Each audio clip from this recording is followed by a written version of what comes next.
در روزهای وزمینترین تکیه به خلق کردم.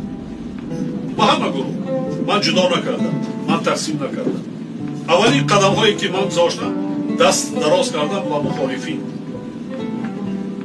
اولین قدم های روند صلح را از جلسه 16 شورای عالی سر کردم. دعوت کردم، آشتی دادم. اکثریت قماندان هایی که زیر یکدیگر جمع جنگیدن در منطقه جمع کردم، گیرد آوردم. بسیار سخت بود، خطرناک بود، لیکن آوردم.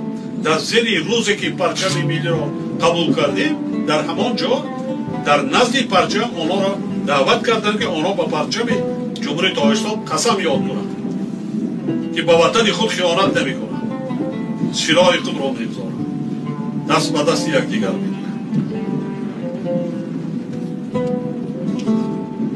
حالا همین چیز، همین را خلق تاجیک درک کرد که راهبر جوان نه ترس دارد نه هراس هستی خود را باشد. چرا ما دستگیری زدیم؟